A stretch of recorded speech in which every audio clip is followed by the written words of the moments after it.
Bonjour et bienvenue, voici notre tour d'horizon économique, énergétique, géopolitique et surtout géopolitique aujourd'hui. Et boursier, nous sommes le mardi 7 mars et pour comprendre comment tourne la planète finance, c'est sur la bourse au quotidien et nulle part ailleurs. Et l'épisode du jour s'intitulera Les marchés se rient des gesticulations géopolitiques. Alors là, vraiment, aujourd'hui, il y en a pour tous les goûts. Et franchement, quand je vois le CAC 40 flirter à nouveau avec les 7400 points et se trouver en position d'inscrire la meilleure clôture de l'histoire ce mardi même, je me demande véritablement si les investisseurs écoutent ce que leur disent non pas des influenceurs sur les réseaux, non pas des complotistes, mais ce que déclarent le plus sérieusement du monde les puissants qui nous gouvernent. Ah, je ne sais pas par où commencer. Bon, allez, on va commencer par le plus proche de nous, le Royaume-Uni. Eh bien, figurez-vous que le directeur des questions de sécurité et de défense au Parlement britannique, je ne parle pas d'un obscur conseiller du 10 Downing Street qui aurait ouvert son bec sur les réseaux, non, je vous parle bien du responsable officiel des questions de défense au Royaume-Uni, eh bien, Tobias Ellwood, c'est son nom, vient de déclarer le Royaume-Uni fournit déjà de l'aide à l'Ukraine et doit maintenant s'engager sur le terrain pour combattre la Russie. Et le Royaume-Uni doit se préparer à mobiliser, c'est-à-dire préparer des soldats britanniques à aller se battre en Ukraine. Sinon, je ne vois pas quel est le sens de sa déclaration.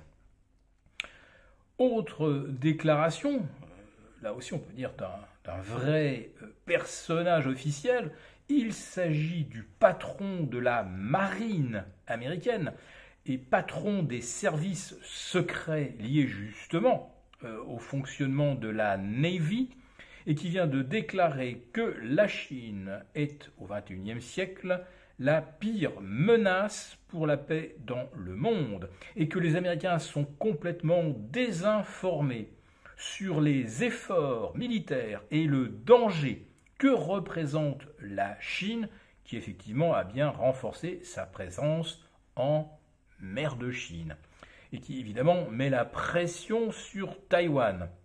Eh bien, ça m'amène à cette troisième déclaration, alors là tout à fait officielle également, puisque je crois que c'est le troisième personnage de l'État chinois.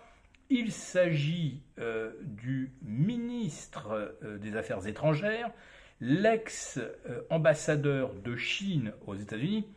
Autrement dit, il connaît bien le pays, surtout qu'il a officié lorsque Donald Trump mettait en place les premières sanctions commerciales et bannissait Huawei. Eh bien, monsieur Qin Guang, il me pardonnera si je prononce mal son nom et si je ne mets pas un che là où j'aurais dû. Néanmoins, sa déclaration du jour est la suivante. Les relations entre les États-Unis et la Chine sont en train de dérailler et le rail de sécurité évoqué par les États-Unis pour maintenir un semblant de relation économique normale avec la Chine, eh bien ce rail de sécurité vient de sauter et on est tout proche maintenant de relations complètement conflictuelles entre les États-Unis et la Chine, ce qui va évidemment se traduire par sanctions et contre-sanctions.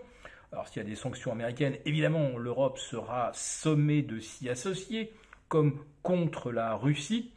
Et là, eh bien, on pouvait peut-être se passer du gaz russe ou du pétrole russe et en retrouver ailleurs. D'ailleurs, c'est ce qu'on a fait, bah oui, aux États-Unis, notamment pour le GNL.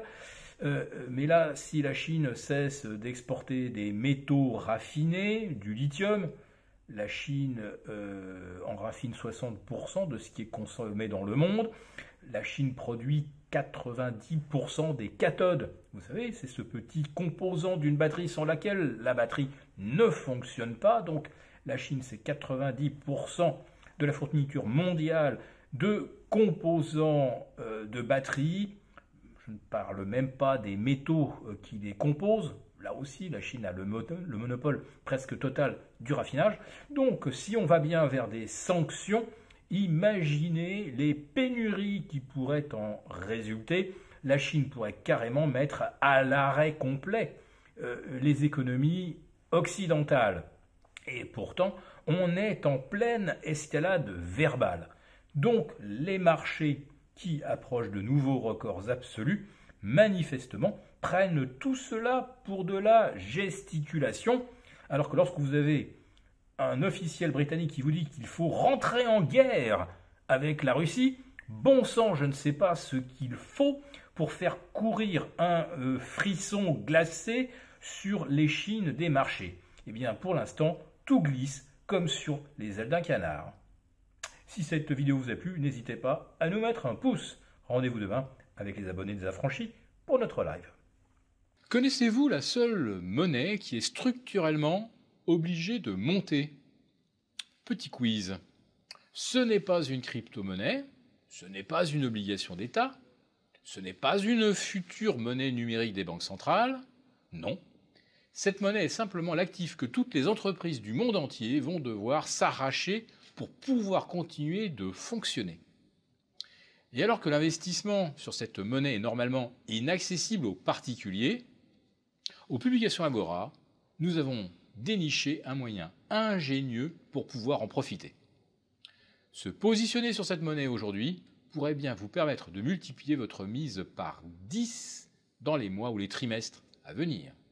Vous voulez en savoir plus?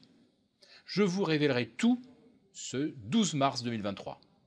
Réservez maintenant votre place pour assister à notre échange confidentiel avec Marie-Constance Scott sur l'actif, la monnaie du contrôle, la monnaie qui est obligée de monter. Attention, nous ne pourrons accepter que 1000 personnes en présentiel lors de cet événement.